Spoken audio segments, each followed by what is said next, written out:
ครับลูกอยู่กับเบาลี่เหรอเบาเตียงคุยกับเบาเตียงหน่อยอ้าวบ้านครับสวัสดีครับผมสวัสดีครับผมตัวจากไทยเด้อครับผมเบาเตียงนี่ผมติดตามมานานแล้วนะครับขอบคุณหลายๆครับเบาเตียงนั้นที่ช่วยเหลือน้องใช่ไหมครับใช่ครับใช่ครับขอบคุณหลายๆเลยช่วยน้องครับทางไทยผมก็ขอแนะนำจะอยากซอยน้องอยู่ครับผมไม่ทราบว่าผมโอนเงินไปทางไหนเลยนะครับโอนเข้าบัญชีชาวพ่อนก็ได้ครับเพราะมันไปเปิดบัญชีแล้วไปเปิดบัญชีแล้วแมนมีบัญชีส่วนโตคนแล้วโอเคสุรินทร์ครับผมสุรินทร์ครับครับผมสวัสดีครับสวัสดีครับผมคือว่าจะให้ชาวพ่อนไปเที่ยวสุรินทร์บอกคือว่าจะเห็นพัดชาวพ่อนให้คุ้มอ่ะครับผมโอ้มันเป็นสิไว้เพราะน่าจะตายก่อนทั้งลูกเต้าทั้งยัง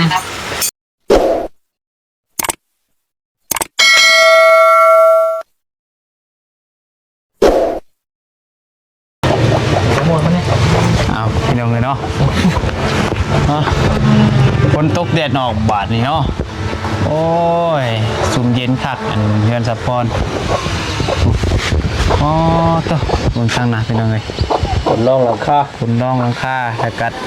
ลองสีลองหลายอย่าง ลองเฮือนใหม่ซะเดี๋ยวทั้งคู่ทั้งพาบรรยากาศงามอย่างเนาะมีคอมเมนต์หนึ่งคนว่าน้องปัดไส้ถ่ายรีวิวคู่พาปลาดงให้เบิ่งแน่นะพี่น้องเนาะถ่ายกับนี่แหละพี่น้องเนาะงามเรื่องงามเฮือนสะพอนเนี่ยวิวลักล้านนะพี่น้องเลยโอ้ใช่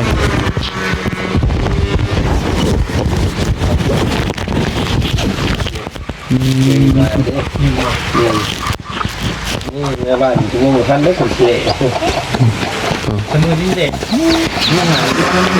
ไปพี่น้องเนาะเดี๋ยวพาไปเบิ่งทางเฮือนซ่านของสาวพรเพิ่นพี่น้องโอ้ยฝนก็ได้เนาะไม่หายคนอื่นก็ทักทายสบายดีแล้วทางเด้อสบายดีเบิดสุขคนพี่น้องพบพ่อกับน้องปัดไส้ที่เก่าพี่น้องเนาะโอ้เขาก่อนไม่สิตาย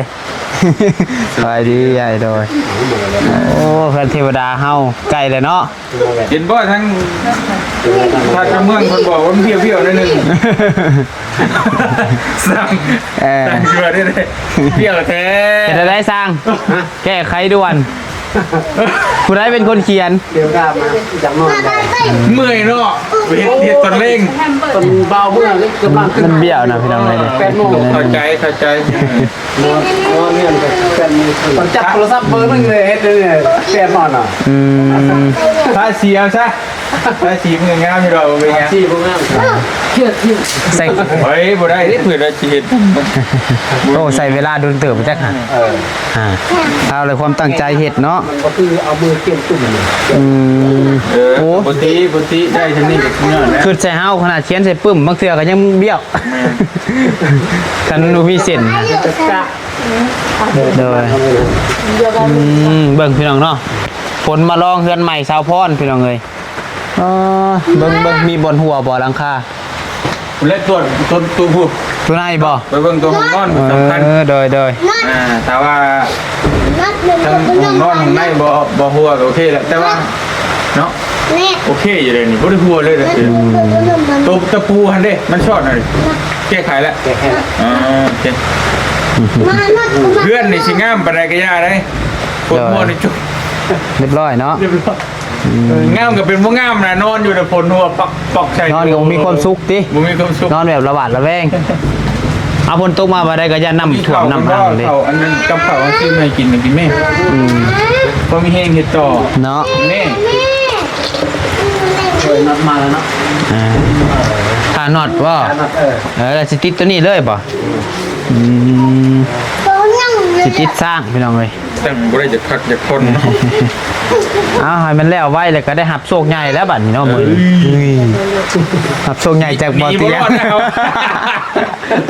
เราเห็นเรื่องยังบ่เลยกับรถเดียวดีบ่รอดแล้วบัดเดี๋ยว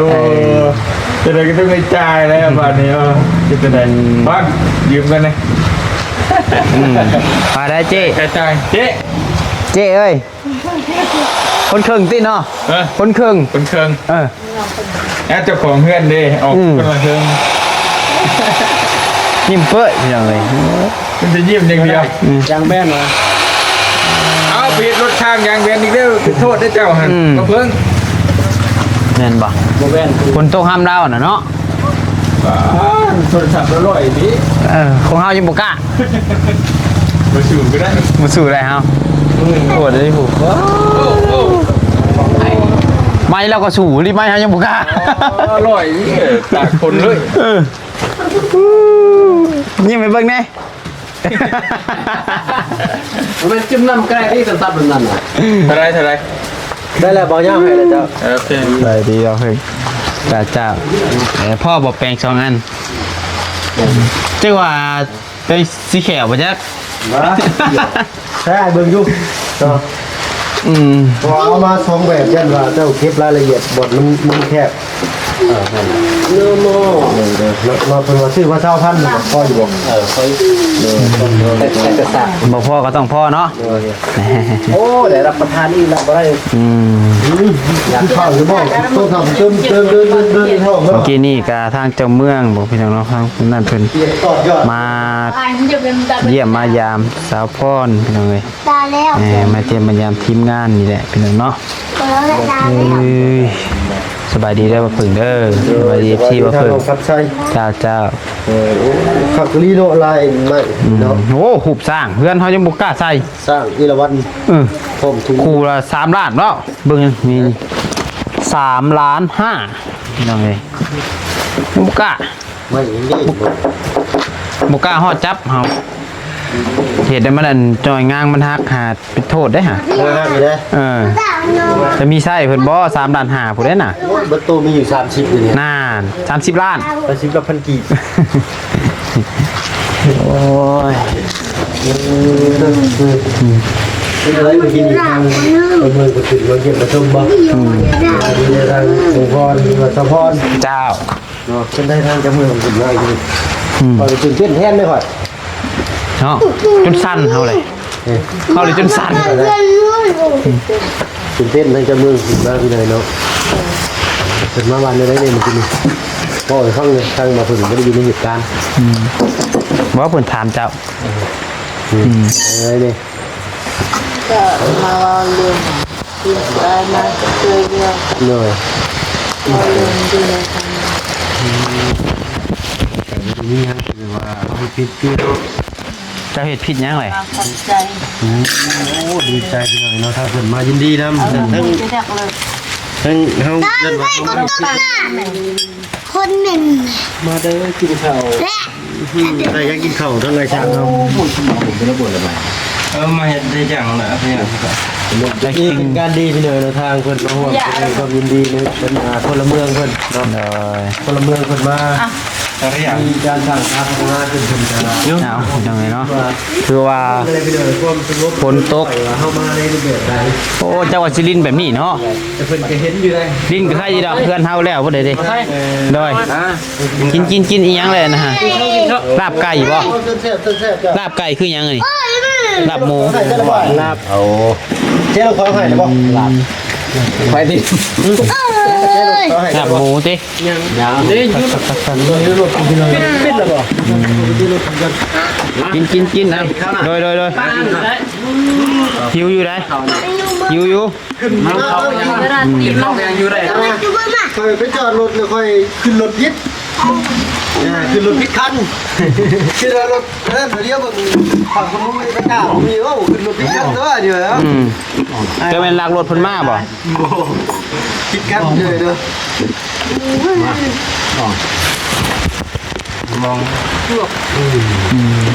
แซ่บบ่อย่าบูดแล้ว ลูกดินนี่ โยมันจะเศร้าฮู้บ่ กินแม่สาวพรเจพรกินแม่ น้อยจ้ะ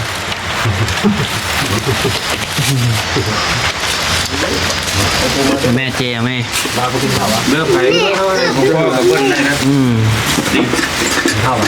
เอาไหมเขากินแล้วก็ออกมาดิกินแล้วก็ออกมากินวางดูเอาเลยกินแล้วนะเขาไปเห็นเวียกเห็นงาน มันบูดแล้วก็แกกินให้เบิดรอดจ่อยตัวแรกมาเสียกินบ่ได้นะ กินบ่ได้แล้วบ่ กินลิ้นรอด เป็นหลักที่เกิด กินให้มันหมด เกือบหลักพูดแล้วคือผมอยากไปยังจะซื้อ เห็นเพื่อนแล้วแล้วก็เมื่อนะครับไปแยกญาติ เลย เฮ้ยเด้อโทรมาขอโทษครับบ่ได้ เมื่อตอนนี้เลยบ่ เมื่อนี้แล้วก็จะจ่ายเงินหนีก่อน ป้า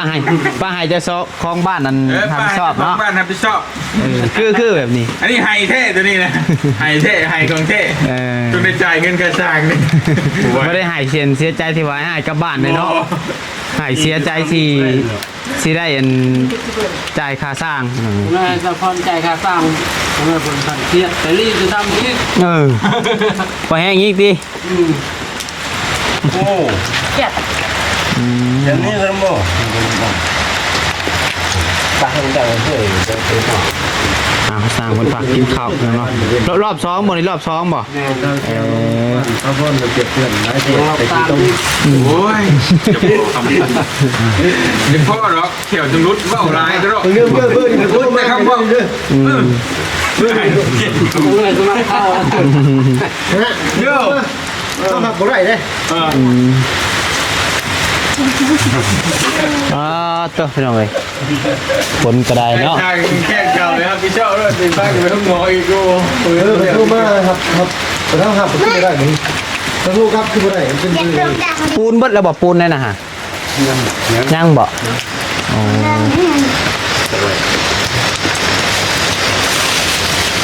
ตัวสร้างนั้นแห้งละเอียดเลยปูปะทิ้งเลยนะ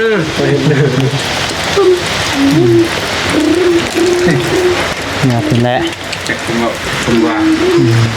จากธรรมดาจากคมปอด เวียกไผเวียกมันนาทีไผนาทีมัน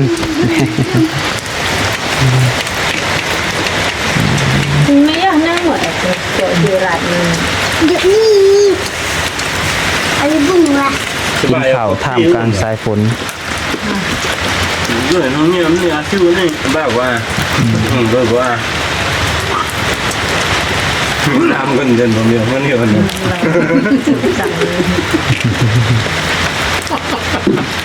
ยังเด้ มันติดตุ๊กตาเลยจะสู้นะตัดนะ มื้อน่ะสร้างบ่ได้มาแล้วบ่ มา โอ้ย สะพอนจะไงกันจับมือกับมือกัน ประมาณ 2-3 มื้อยังสิมาใหม่โอ้ ให้น้องพรให้เท่ มีแต่คนสิบ่มาหาบัดนี้เนาะโอ้ยต้นเด้บานไผก็สิบ่ได้มาหาถึงไผก็สิเมื่อปะบ่เลย กำลังกินข้าวกิน อืม กินข้าวกินใบเตียงบ่จะกินข้าวจัง อืม เหมือนธรรมดา เงา กินฮอดสร้างคนใดบัดนี้ ได้ทิมสร้างคนนี้รถพ่นแหละ เฮ้ย ว่าเพื่อนตอนแรกทราบเรื่องประมาณนั้นนี่ อืม เป็นบุ้งมู่เด้ นั่นก็เพื่อ นั่นก็ปุ่นยันมันแกง กินฮอดก็โทรหาใครดอกสร้างเพิ่นก็ยังสิมาติดตลอดกะโลอีกเนาะ ไม่หรอก แล้วง่าย เฮ้ยอมเหล่านี่อย่างเกินของเรายุ่งกับเกินมันอยู่ เนี่ยเมื่อ เหมือนเด้อเหมือนบ้าเนื้อเรื่องยุ่งแล้วเรื่องเนื้อ เองแห่งกินร้อนเลย กินแล้วก็ลุยจนมืดพุ่นแหละบักช่วงมื้อนี้พี่น้องเอ้ยเพื่อเพิ่นแล้วนี่ก็ได้ แต่ว่ากำลังสิเข้าบ้านใหญ่แล้วเนาะตัวนี้สำเร็จบ่แล้วพี่น้องเอ้ยเด้ยังไปใส่ก้อนใส่หยังแล้วก็ถือว่าร้อยพี่น้องเนาะกับทาสีวงกบวงกบสนิทเป็นน้ำแน่แล้วพี่น้องเอ้ย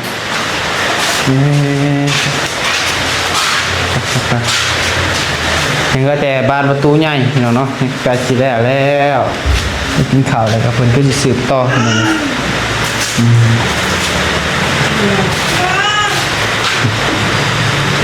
ถูกซะ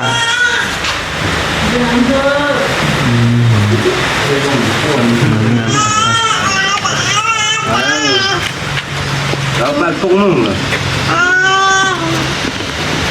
เรื่องมันเป็น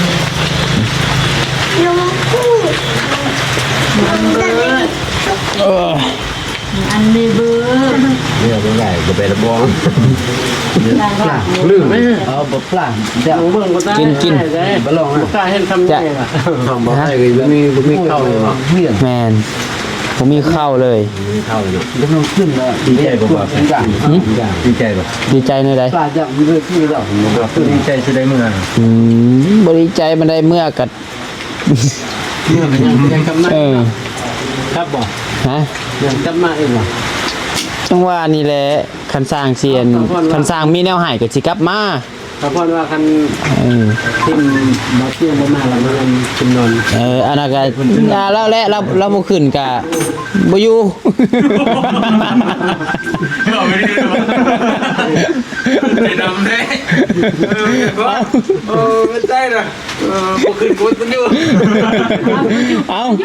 เฮ็ดได้เสร็จแล้วบ่ขึ้นเนาะ เฮ็ดได้แต่บ่อยู่ เอ เนาะ อ ทำอะไร อ่าน อัดติดอยู่ ใครวะ โอ้มี FC โอ้ยทางพ่อจะไล่ก็เฮาอีกแล้ว บอกว่ามี FC ฝั่งไทยโทรหาอีกก็ ไล่ก็เฮาอีก เท่าไร ตอนนั้นเรากับ เท่าไรล้านเนาะ เดี๋ยว กดดังเลย หาเพื่อนผมเลือกจากทางนู้นนะเขาจะทำเปิดพาสปอร์ตให้อยากมาจริงไหมล่ะ เสียงบัน ทำไมนะ มันก็จะปลอดไปใช่ป่ะ บ่สาพร กินข้าวอยู่ดีๆคนเฮ็ดพาสปอร์ตให้ชาวพรบ้านเลย เล็กทาง ถามได้บัตรเอาคักลูก อยู่กับเบาลี่เหรอ เบาเตียง คุยกับเบาเตียงหน่อย อ้าวบานครับสวัสดีครับผม สวัสดีครับผมตัวจากไทยเด้อ ครับผม เบาเตียงนี่ผมติดตามมานานแล้วนะครับ อ๋อขอบคุณหลายๆครับ เบาเตียงนั้นที่ช่วยเหลือน้องใช่ไหมครับ ใช่ครับใช่ครับ ขอบคุณหลายๆเลยที่ช่วยน้องนะครับ ทางไทยเขาขอแนะนำสิอยากซอยน้องอยู่ครับ ผมไม่ทราบว่าผมโอนเงินไปทางไหนเลยนะครับ อ๋อโอนเข้าบัญชีชาวพรก็ได้ครับเพราะมันไปเปิดบัญชีแล้ว อ๋อไปเปิดบัญชีแล้ว แมนมีบัญชีส่วนตัวเพิ่นแล้ว โอเค ครับผมเคยได้ยินว่าสิเฮ็ดพาสปอร์ตให้ชาวพรบ่สิเฮ็ดพาสปอร์ตไปใช้ เราอยากมาเที่ยวไทยอะนะครับ โอ้ โอ้พายังไม่เสียทายชาวพรหั่น เอาบ่ไปอย่า ขอเบังกล่องได้ป่ะครับ ขอเบิ่งกล้อง เอา ได้ครับ เปิด ครับผม เบิ่งก็รอแล้วเนาะ เบาลี่เดี๋ยวหนักตาเรา เกาหลี ครับ บ่แม่นเบาลี่บ่เตียงว้ายให้ได้นี่อ่า สวัสดีครับ ครับสวัสดีครับสวัสดีครับ ใช่ครับ ครับผมบ่หยอกเด้อครับเด้อ ครับผมอยู่ไทย นายมา จังหวัดใดอ้าย จะอยู่ สิมาลากท่านหลังนะผมอยากเป็นสิมีจังอยากสิซอยน้องซอยเหลือน้องนะครับ ซอยแบบใดครับ ซอยเป็นเงินนะจังสิโอนไปทางไหนครับ อ๋อทั้งบัญชีและอันสาพรก็ได้ครับเพราะเพิ่นไปเปิดบัญชีแล้วเดี๋ยวให้เพิ่นส่งให้ก็ได้ เงินไทยนี่ครับก็คือเงินบาท โอเคกันเปิดบัญชีแล้วก็บ่ยากครับ ครับ ผมหมายเลขบัญชีนะเราส่งมาให้ในเด้อ ครับอ้ายอยู่จังหวัดอะไรครับ อยู่สุรินทร์ครับ อ๋อสุรินทร์ เราสุรินทร์ครับ ครับผมสวัสดีครับสวัสดีครับผม อ๋อคือว่าจะให้ชาวพรไปเที่ยวสุรินทร์บ่คือว่าจะเฮ็ดพาสปอร์ตให้ ผมอ่ะ ครับผม โอ้มันเป็นสิไหวบ่ น่าจะ ทั้งลูก ตายก่อน ทั้งลูกเต้าทั้งนี้ยัง มาหับบ่ได้บ่ครับ จะมาลินน้ำเพิ่นอยู่บ้านก็ให้เพิ่นไปบ่ไหวดอก มาลินมาหาพี่พี่ งานเนี่ยผมว่าสิลงไปเล่นบ้านอยู่ โดยจะ ครับผมผู้หญิงพร้อมเดินทางมาอันตราย ครับผม ครับ เป็นหันทั้งหมด โอ้ย นั่นหนอด หน้า มา ตาโลเนาะกำลังได้เห็นตัวนี้ล่ะ เด้นี่รอ รอบ่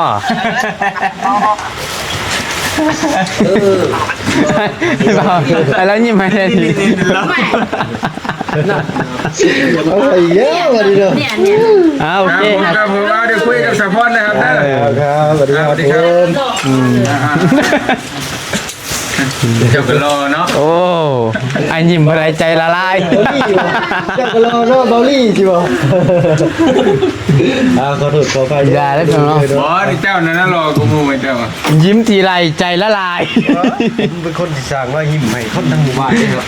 ยิ้มที่ไหนเล่นกับปลายทุกที เป็นใน ฮะโอเคเนาะโอ้เจ้าพ่อนสิไปเที่ยวรีบ่ฮะยังบ่ฮู้โอ้ ไก่ได้เลย ไปทัวทีบเด้อเนาะจะต้องศึกษาคักๆแล้วว่าเพิ่นมีตัวตนแท้บ่ เซรั่มเนี่ยนี่ก็ได้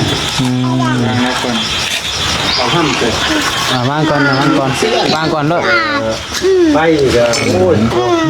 เป็นมีอยู่หรอตัวตนแต่ว่าเพิ่นมันเท่ากับยาก แล้วไปเด้อ ได้อย่างไรแนวอะไรเนาะ เว้นมาย่านคนย่านเดินไปบุกไป คนสบาย เอาได้เพิ่นตัวไปขายก็มี ระบบการได้นะเนาะ บอกไป บ้านเป็นเมืองชานกันแล้วเนาะ อยู่นี่แหละเฮือนก็บ่งามๆเที่ยวยังนี่ ระบาดดิ ธรรมศาสตร์ผู้เขียวบ่คัก ทำจากไปก็ไปเยี่ยมได้อยู่สวรรค์นั่นพ่อใกล้ๆนี่ ให้บ่าวเตียงคุณบ่าวเตียงพาเที่ยวก็ได้อยากเที่ยวไสบ่ได้เติมน้ำมันให้ เรียกเขาพ่อเนี่ยเติมน้ำมันเรียกเขาพ่อพาไป เขาจะเป็นคนว้อยให้ด้วยขอเด้อบ ริการเต็ม เอาไปฟังกันเนาะเดี๋ยวว่า งานสร้างเพิ่นก็กำลังเตรียมเข้าบ้านให้ครับเนาะใกล้สิสำเร็จแล้วเพิ่นหรือว่าห่วยมันจะ90%บ่ได้เนาะ สร้างก้าวเจ้าแล้วนี่บ่สร้าง 99%พี่น้องเอ้ย โอ้บ่แล้วก็บ่ได้นะบ่แล้ว บ่แล้วก็เมื่อเฮาก็เงินก็เจ้ากัน โจ้ได้มืออื่นนี่เนาะโจมเลยแหละโจมเลยแหละมืออื่นนี่ ไป โอเคพี่น้องเอ้ยเนาะมีแต่ว่าเดี๋ยวจังว่ากันใหม่เนาะทาง FC โทรมาหาทางสาวพรไปพากันไปเที่ยวต่อเที่ยวไทยว่าซั่นไปเดี๋ยวจังว่ากันอิ่มแห้งเพิ่นส่งมาลำด้วยไปก่อนแล้วสบายดี